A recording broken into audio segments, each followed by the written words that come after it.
Fala galera, beleza? Aqui é o Francisco e nesse vídeo eu vou mostrar para vocês as configurações básicas para configurar um setup de 5.1 mais zona 2 de um receiver.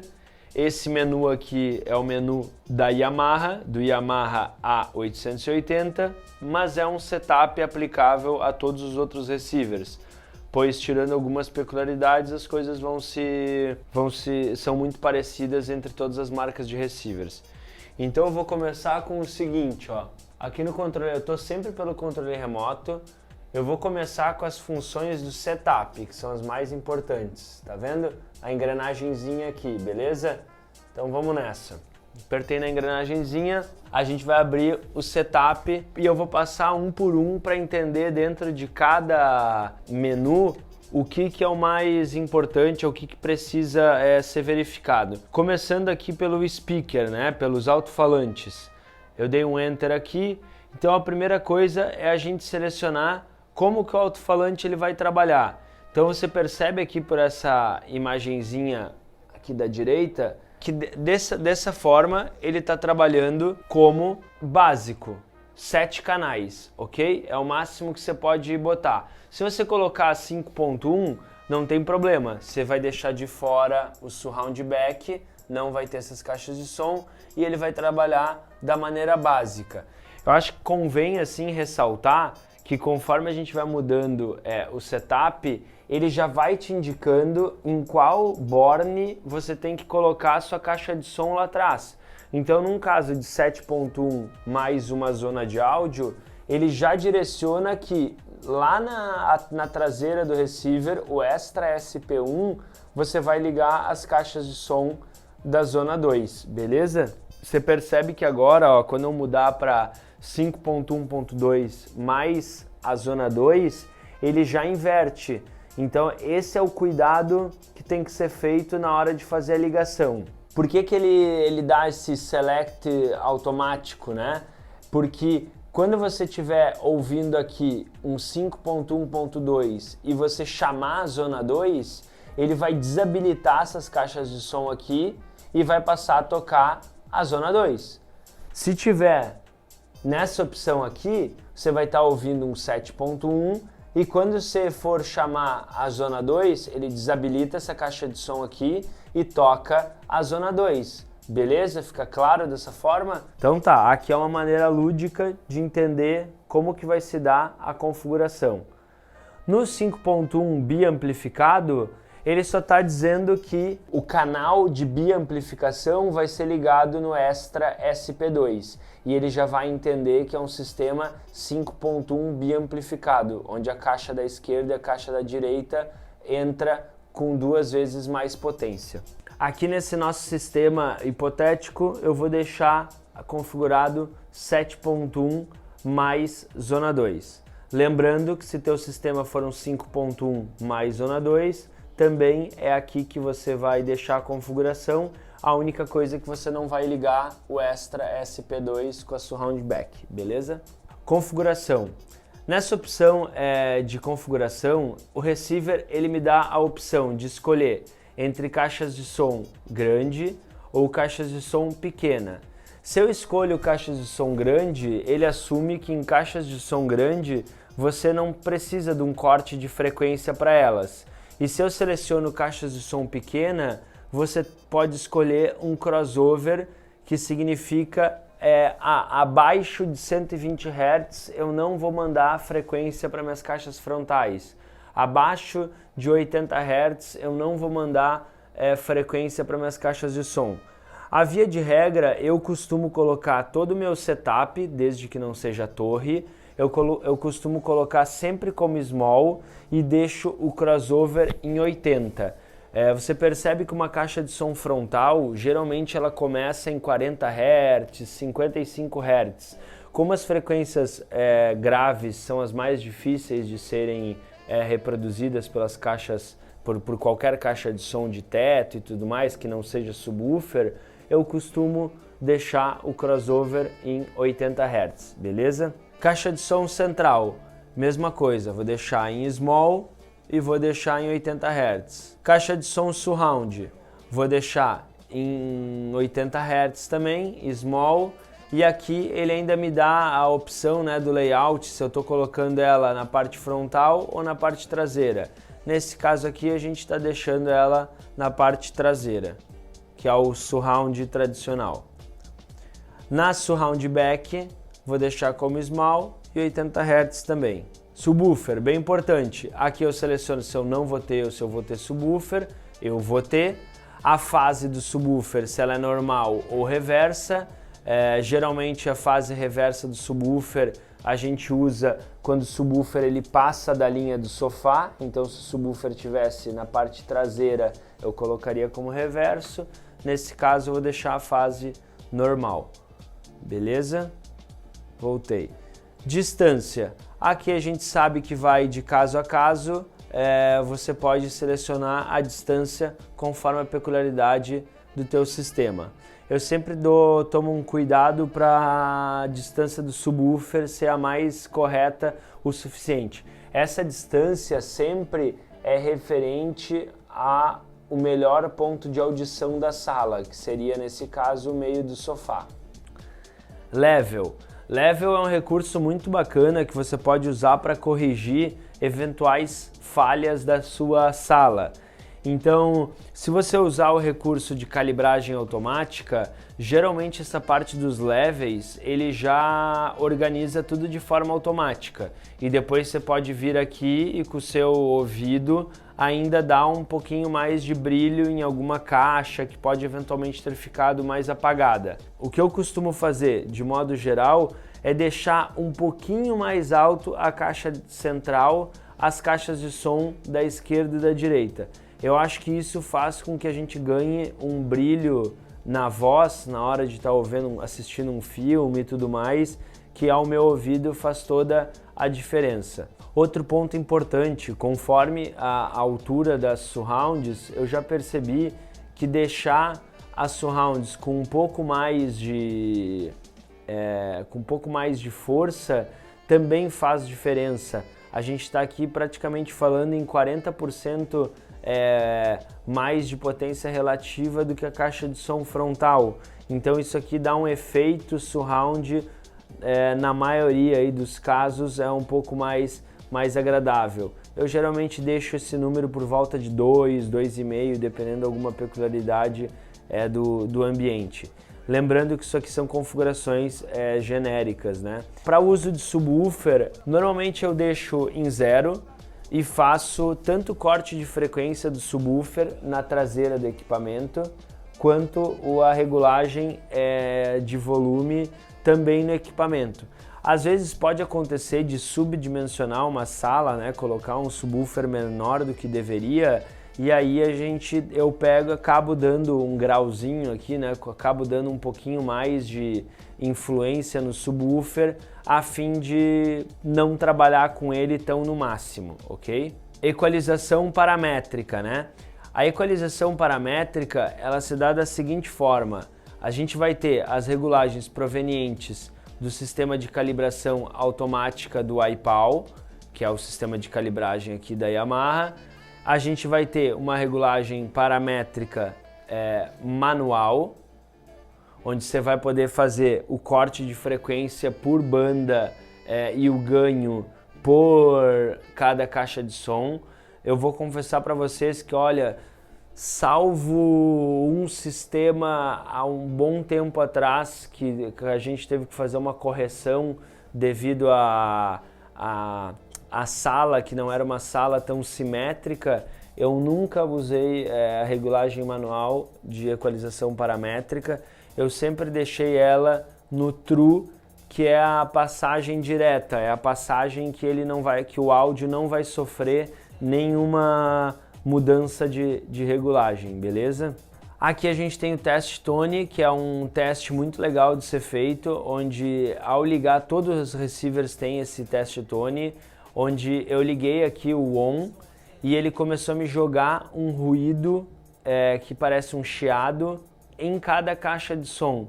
Isso é perfeito para você poder fazer até o teste se você ligou todas as caixas do jeito certo, né? Então pode ver que ele está automaticamente mudando, né? Subwoofer, caixa frontal esquerda, caixa central, agora ele vai para a caixa de som direita. Então ele está emitindo um ruído para cada caixa e você pode perceber no ouvido esse ruído para saber se o nível, a qualidade da caixa, se todas elas estão tocando de forma uniforme, beleza? E mesmo se você não conectou nenhum cabinho errado. Saindo da configuração, né, de caixas de som, a gente vai aqui entrar na configuração de som. Aqui na Information, a informação é o que estaria entrando de áudio, quais caixas de som que estão habilitadas, quantos canais que vão estar saindo, o HDMI que eu estou com ele ligado, qual resolução que eu estaria recebendo, qual resolução que eu estou enviando para o meu dispositivo, para a minha televisão, e assim como a frequência e alguma outra peculiaridade aí de informação que você queira dar uma checada. Aqui eu não estou com nada conectado, então tá tudo de forma original, né? Ao lip sync, que seria o ajuste de delay, que eu posso regular, eu posso habilitar e depois regular esse ajuste de delay por entrada. Isso é feito esse ajuste aqui é feito para caso o sistema tenha algum delay entre a imagem e o lábio, né, da pessoa falando, você pode ajustar por aqui de acordo por entrada. Não é algo que geralmente eu uso, geralmente fica sempre zero, fica sempre como vem de fábrica. O DSP Parameter, né, os parâmetros de Digital Sound Processor, de processamento de som digital, também seria algo para fazer alguma, dentro daqueles parâmetros de fábrica de processamento de áudio, se eu quero ainda dar algum tipo de ajuste num parâmetro pré-determinado de fábrica que ele simula um determinado efeito. Não é algo que eu costumo usar nesse tipo também de equipamento, uma vez que hoje, se eu quero ver um som, né, um filme, e eu liguei um show, e eu liguei lá e o som é feito lá, reproduzido em determinado local, eu já estou ouvindo ele com a maior qualidade, em 5.1, 7.1, o som ele já vai vir todo regulado de forma que eu não preciso ainda colocar um processador de áudio para otimizar aquele som, ele já vai vir da maneira exata. O mesmo exemplo acho que pode se dar aqui para esportes, né? Se a gente for ligar lá no Sport TV, ver o jogo na melhor qualidade de áudio possível, o áudio já vai vir programado, processado da maneira que tem que ser. Eu não preciso vir aqui e ainda aumentar um pouco o parâmetro do equipamento para ouvir esportes. É uma questão mesmo de teste e do teu ouvido. No Surround Decoder, se houver necessidade de ainda uma configuração adicional de cada decoder, também de cada decoder do Surround, também é uma opção que eu sempre deixo no automático. Não faz sentido eu vir aqui e calibrar um decoder, nesse exemplo aqui Dolby Surround, para dar uma otimizada ou uma emulada. Eu parto do princípio que a qualidade de áudio que a gente já vai estar recebendo é a melhor e a que o receiver interpretar que tem que usar é a correta. O 7-channel estéreo, os 7 canais estéreo, existe uma possibilidade de funcionamento de todo receiver também, dele funcionar todos os canais de forma igual. Então vamos pensar que eu vou entrar aqui na opção, vamos pensar num carro que tivesse 7 alto-falantes, né? Não tem aquele lance que a gente faz no carro de colocar às vezes mais som na frente, menos som atrás, mais som do lado esquerdo, menos som do lado direito, para algum tipo de calibragem, alguma coisa em específico.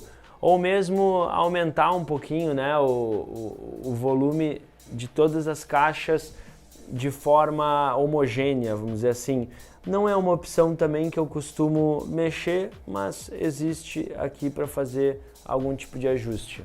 O Dynamic Range tem a ver com a diferença de volume do ponto mais baixo, do volume mais baixo, para o ponto mais alto. Então aqui ele nos dá a opção da gente ajustar o áudio sem esse ajuste de volume automático, depois o standard com otimizando esse ajuste de volume para um uso regular em casa e um mínimo alto barra alto, né, que ele seta o ajuste dinâmico de volume para um som mais limpo, mesmo que seja à noite ou em baixos volumes.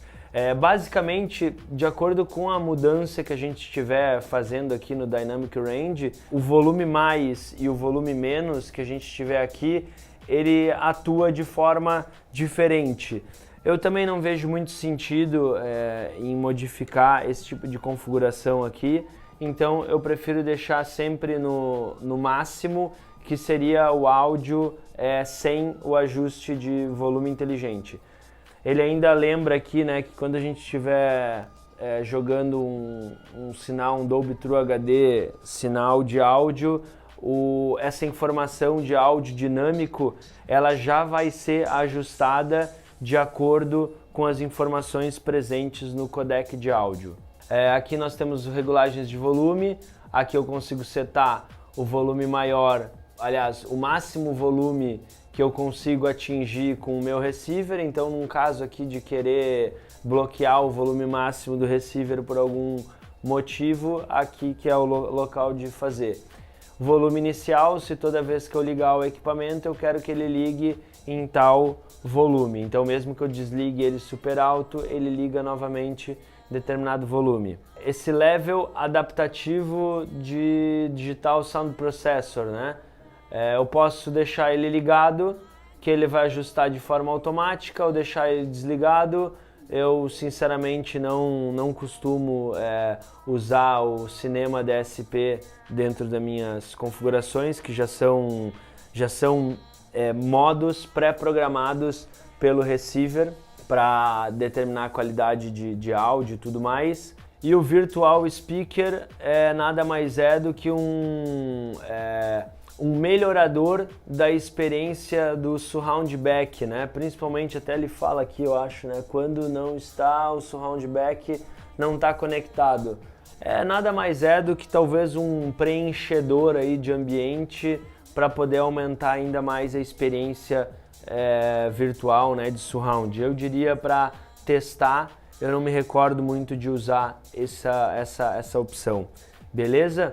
Então aqui são as opções principais do menu Sound. No menu Cena, né, no menu de cena, eu tenho então, nesse caso do receiver da Yamaha, nós temos as 8 cenas, de 1 a 8, as 8 cenas, e aqui é o local que a gente pode setar ou mudar o que faz cada cena, beleza? Eu vou entrar aqui vamos lá, cena 1, ó, a parte de Move Viewing, eu já tô com todas os meus setups, né? Ó, quando eu selecionar a cena 1, automaticamente eu já aciono o HDMI Output 1 mais o 2.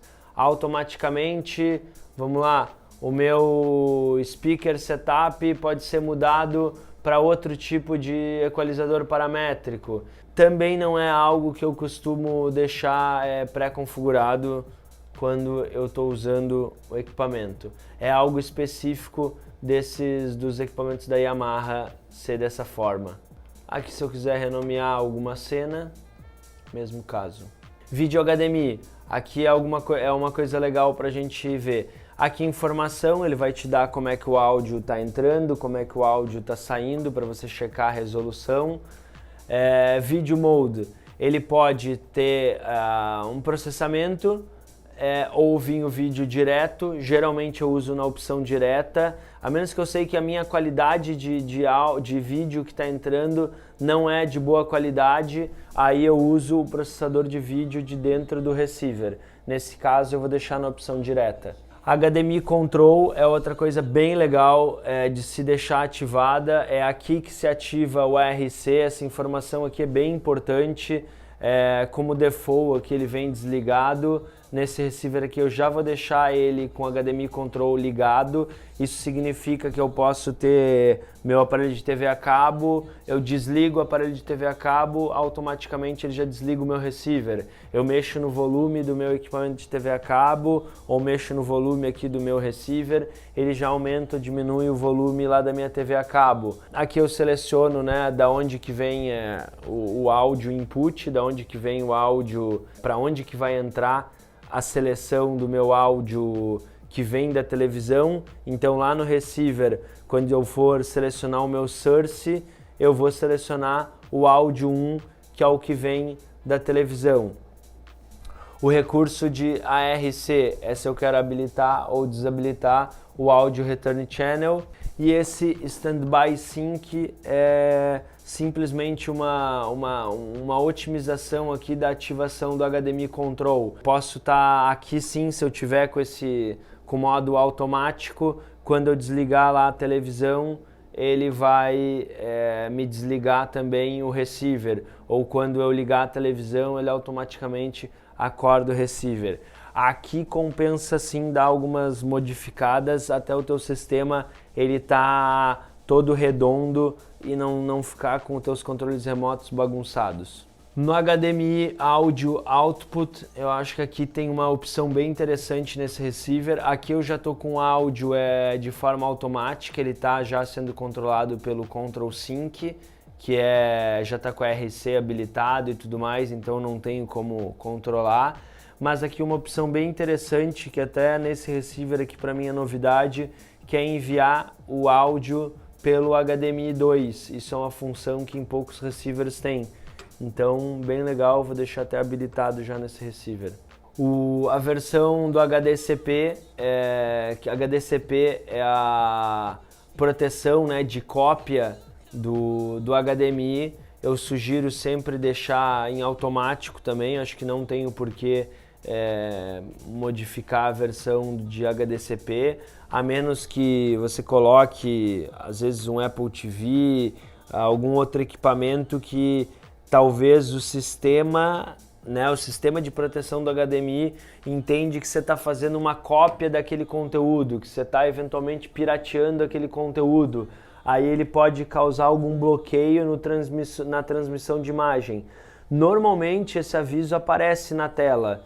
Então, se aparecer na tela, vem aqui, muda, mas é algo que recentemente eu não tenho mais visto acontecer, tá? O HDMI Standby True é um negócio bem legal de ser usado, eu gosto sempre de deixar ele ligado, tu vê, ele já vem assim. Significa que eu posso estar vendo uma imagem, minha TV a cabo entra no meu HDMI do receiver, o meu HDMI do receiver vai para a televisão. Eu não necessariamente tenho que estar com o meu receiver ligado para ver a minha TV a cabo, entende? Então o Standby True significa que o receiver está desligado, ele está em standby, mas se eu ligar a televisão, ele deixa a imagem passar. Isso talvez na hora o cara não é obrigado a estar toda hora com o home theater ligado para estar ouvindo o som sempre no alto. Mais ou menos essa é a função. Eu te digo que essa função do Standby True é bastante usada e quem tem no seu receiver gosta de usar. Aqui a parte de rede, não vou entrar tanto aqui na parte de rede, porque geralmente são configurações mais automáticas. A gente entraria aqui na Network Connection, aqui eu poderia botar Wireless, eu já vou encontrar aqui a rede aqui vamos lá, encontrar a rede da Audio Prime. E eu já vou aqui conectar, poderia estar conectando aqui em qualquer uma das redes aqui da Audio Prime, beleza? Não vou fazer isso aqui agora. As outras ele vai me dar aqui, se eu quiser botar o IP manual, o DHCP, são configurações mais específicas de rede que não convém aqui a gente entrar. Bluetooth, deixa sempre o Bluetooth habilitado e depois através do controle remoto faz a a configuração aqui, o pareamento do teu equipamento. Aqui eu creio que seja algo mais normal de se entender. Multizone, questão aqui de fazer as configurações específicas da zona 2. Esse monaural aqui pode ser interessante. Às vezes, se a gente tem uma zona 2 muito distante e não quer reproduzir o som estéreo na zona 2, né, quer que o som não tenha balanço esquerdo e direito. Inclusive eu tenho um vídeo que eu falo por que o som ambiente ele é melhor mono, né? Isso aqui é um recurso interessante que também não são todos os receivers que tem. Eu geralmente habilito essa opção para som de zona 2. Renomear o nome da zona, então eu posso botar churrasqueira, piscina, do jeito que for. E o Party Mode Set, que é sempre legal deixar habilitado, que tem a ver com clicar aqui no controle remoto, no botão Festa, e ele já joga o que estiver tocando na zona principal automaticamente para o zona 2. Esse botão aqui é muito usado no dia a dia em casa. Aqui o menu do sistema, situações mais específicas, informações do equipamento, vamos ver aqui áudio in, aqui pode ser interessante para forçar, né? Como que está vindo o áudio do HDMI 4? O áudio do HDMI 4 ele está conectado via cabo óptico no áudio 3, então é aqui que você vai dizer e vai montar a sua matriz de áudio, por isso que ele tem tanta entrada de áudio e tudo mais. Como default, ele entende que se você está botando HDMI, o áudio está vindo pelo HDMI. Se precisar então fazer alguma entrada de áudio estéreo, áudio analógico principalmente, ou equipamento aí que às vezes só tem saída de áudio ótica e tudo mais, vem aqui, eu estou entrando com o PlayStation aqui com áudio ótico, venho aqui e ligo AV2, então toda vez que eu selecionar o HDMI 3 lá no meu source, ele vai puxar o áudio do que está ligado no AV2, beleza? Acho que é bem entendível essa parte. Input skip, se eu quero desabilitar, eu quero desabilitar esse HDMI 4, então quando eu for girar lá o meu source, eu não vou passar pelo HDMI 4, seria para deixar talvez a navegabilidade assim um pouco mais rápida, né? Input rename, posso botar videogame, PlayStation, Xbox, tudo mais. Recurso de autoplay com relação a HD na rede, Bluetooth, USB. DSP skip, se eu quiser deixar desabilitado aqueles sistemas de processamento digital. Remote key, display set, não são funções aí que a gente usa no dia a dia. Aqui que eu vi aqui o fundo de tela, vou jogar aqui para esse fundo cinza. Lembra que tinha um piano lá no início. Aqui o trigger output, nesse caso aqui que a gente tem como dizer como que eu quero que funcione o meu trigger. Eu quero que ele seja ativado sempre que eu ligar a zona principal, eu quero que seja ativado sempre no zona 2, não, eu quero que ele seja ativado quando eu ligo o meu equipamento. E aqui algumas outras configurações pertinentes ao trigger. Eu ainda tenho a parte de firmware update, recomendo sempre atualizar o firmware do equipamento, talvez a primeira coisa aí quando receber o equipamento, já atualizar o firmware. Memory guard devem ser opções para deixar então pré-gravado memória, caso tenha algum problema de vou testar uma certa outra configuração e depois eu quero voltar com aquela. Eu acho que é alguma coisa legal de ser testada, não é algo que eu uso geralmente. E a função de economia também não é algo que eu uso geralmente, porque preferencialmente eu procuro entregar sempre o máximo de qualidade que o equipamento pode dispor, então eu não é algo que eu costumo usar os modos ecológicos e não tenho muito para falar sobre isso. Beleza, galera? Acho que consegui dar um overview, não foi tão rápido como eu esperava, mas de todo o setup do receiver A880, lembrando que são configurações genéricas que se aplicam a outros receivers também. Outras funções aqui que eu acho que são legais de dar uma passada pelo controle remoto. Eu acho muito legal essa seleção da zona 2 ou da zona principal. Então eu estou aqui, desliguei a zona principal, pode ver que a TV até apagou. Estou aqui, liguei a zona 2. Porra, ele só ligou a zona 2, certo? Então eu quero ativar o modo, tô lá na zona principal, liguei a zona principal e quero ativar o meu modo festa. Deixa ele ligar, pera um pouquinho, tá me pedindo para esperar. Vamos lá, terminou de ligar, eu quero habilitar o meu modo festa. Pronto, ó, vou habilitar o meu modo festa, tá tocando som na minha casa inteira, zona 1, zona 2. Eu tenho aqui aqueles acionamentos das cenas, né? Ó, não tô com nenhuma habilitada aqui, mas eu já tenho minhas cenas aqui. Eu quero mudar os meus inputs, mesma coisa. Vamos ver aqui, ó, já tô mudando meus inputs. Aqui eu tô na parte da rádio online. Eu tenho aqui seleção, né, da rádio, da rede, USB ou mesmo Bluetooth. Ele vai pedir para parear algum equipamento. Eu tenho já alguns presets, se eu tiver algum preset já calibrado, eu mudo por aqui. Aqui eu tenho a parte do menu, setup, que nós estávamos mexendo. Aqui eu tenho outras opções baseadas com o que está sendo transmitido. Vai mostrar lá, né? Voltando aqui do controle remoto, a parte de voltar, a parte de dúvidas aqui, que eu não sei para que serve esse botão aqui, não me recordo mesmo. Menu do topo, em algumas opções ele habilita. Voltar para home, em algumas opções ele habilita. Pop-up menu, algumas opções ele habilita. O modo preenchimento, né?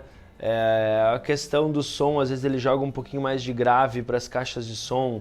Mesma coisa aqui, querer mudar o decoder do surround. Espera aí, deixa eu tirar do modo party. Mudar aqui a emulação do surround, que eu falei lá no início do vídeo. Para mim a opção deixaria como automático. A parte do grave, quero dar um pouquinho mais ou menos de grave. O volume, para mais ou para menos. O áudio, se eu quero que ele venha com processamento ou sem processamento, né? Se ele venha direto ou se ele venha de alguma forma processado. Aqui a parte de menu, de mute, né? Para mutar ou não. E aqui eu ainda tenho mais aqueles menus básicos de play, pause e muda a rádio para frente, para trás e tudo mais. Galera, é isso. É um baita equipamento, esse vídeo um pouquinho mais complexo. Eu vou ficando ele por aqui. Escreve para mim embaixo do vídeo o que vocês acharam, se vocês gostam desse tipo de vídeo de configuração. O vídeo ficou extenso, mas é importante aí para nós ter esse tipo de feedback. Um abraço, até a próxima. Tchau, tchau.